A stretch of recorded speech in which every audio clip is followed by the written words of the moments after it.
All right, hey everybody, this is Christopher with Johnson.net, the Time Shifters podcast. And if you were watching Being Human, and you should have been, you'll know who is with me right now. Sam Witwer, thank you very much for joining me. Thank you. Welcome to Denver Starfest. I do want to talk to you about Being Human, and just so you know, I might get emotional. And it's mission accomplished. Yes, exactly. Before we get really started that, it was kind of funny. You know, I really, Being Human was probably the first thing I really recognized or associated it with you. And then I went back and went through some of your filmography, and I realized, oh my God, he's been in all kinds of stuff. It's like he was in Battlestar. I didn't even, it was kind of a fun little thing, just going down and finding all the little things that you've appeared in. Yeah, I've been around for a little bit. A little bit longer than I thought you were. Anyway, one of the really cool things I saw was that you were, of course, did the voice and the motion capture for one of the Star Wars video games, right. The Force Unleashed. I had to ask, what's it like? I mean, obviously, seeing yourself on film is one thing, but actually seeing yourself as a video game. It's a little strange. I'm a gamer, so I'm no stranger to that whole process of what that is. But being inside one is a little bit different. Yeah, I think I feel like Jeff Bridges in Tron. Or yeah. I was going to ask if do you play the game and get to play your character? Yeah, as a gamer, I mean, why would I? Yeah, well, yeah, again. And that's the thing. I definitely enjoyed it in a way that maybe I don't always when I shoot something on film and I go see it. Actors don't always like to watch themselves. Right. Something different when it's a digital version. Mm-hmm. It's sort of like, well, it's me, but it's not me, but it's me, and you can sort of disassociate yourself a little bit more. A little bit. And also because it's Star Wars. I'm a huge Star Wars fan, so yeah, cool. I wasn't about to not play it. So, yeah, I got to, Being Human, absolutely loved the show. Cool. Glad to hear that. Now, as I understand, I was a big fan of the original UK series. And so when Syfy announced they were going to do a version, I was like, I went in with a little bit of trepidation. And so should you have. Yeah.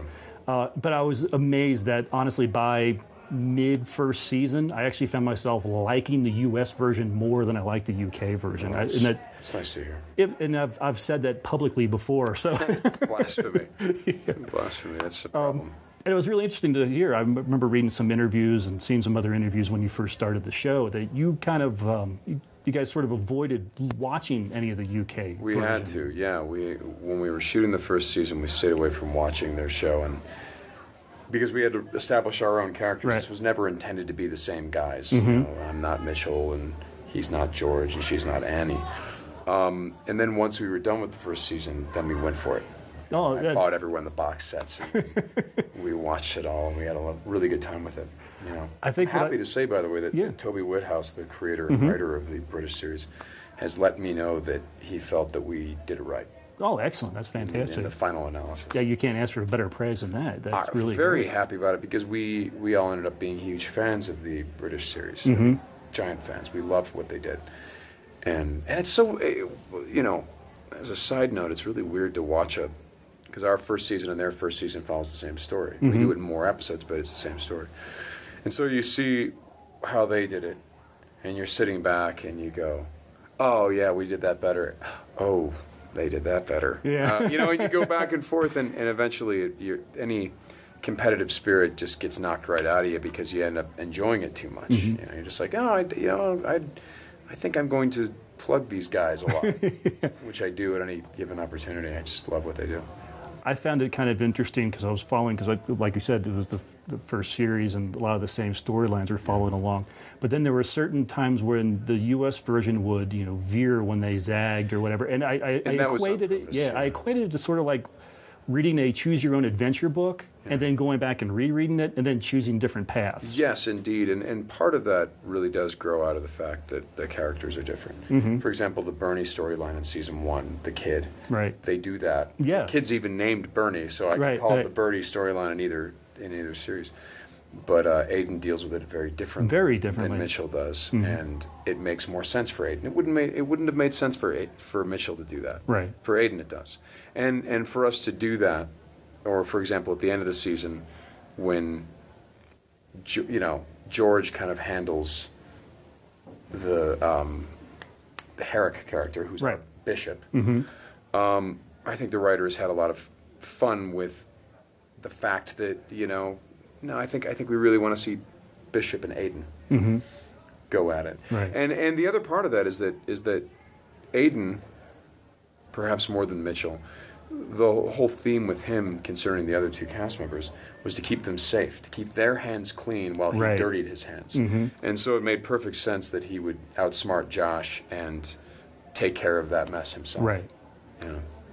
Yeah, I really enjoyed the Aiden character, and I liked how what they did with the sort of vampire mythos with Aiden. And I like that they gave him sort of almost equated it to alcoholism with the blood addicted to blood. Exactly. Well, that was why I took it. I mean, when I got the script and I opened the script and it says vampire, I was like, well, I'm not going to sparkle, am I? Yeah. I mean, you know, it means a lot of different things these days. You know, for me, it's Bela Lugosi and Christopher Lee and Gary Oldman. Right.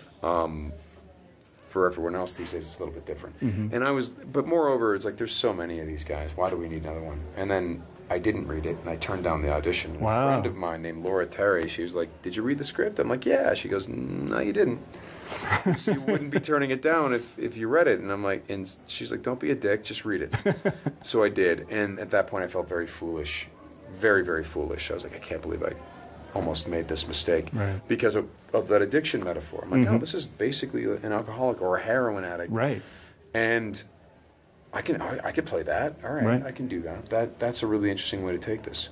And that was always the focus throughout the entire series. Is, you know, I always felt like, no, I'm playing an addict. I'm not playing a vampire. And it had that added edge of the fact that, yes, he is addicted to it, but it's not like an alcoholic where, you know, he can be a recovering alcoholic and not drink again. Stay away from it. Exactly. This he actually needs to have a little bit. So you're right. It goes almost more with the heroin thing, methadone, and needing to keep a little bit even. Yeah.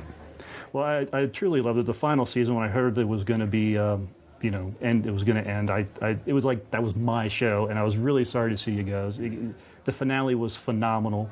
Yeah, like I sort of joked. I only half joked earlier. I did get a little emotional. So I was sad to see you go, but I can't wait to see you guys in other stuff and, you know, in the future. But thank you very much for joining me, and thanks for speaking with me. Thank you very much. Thank you.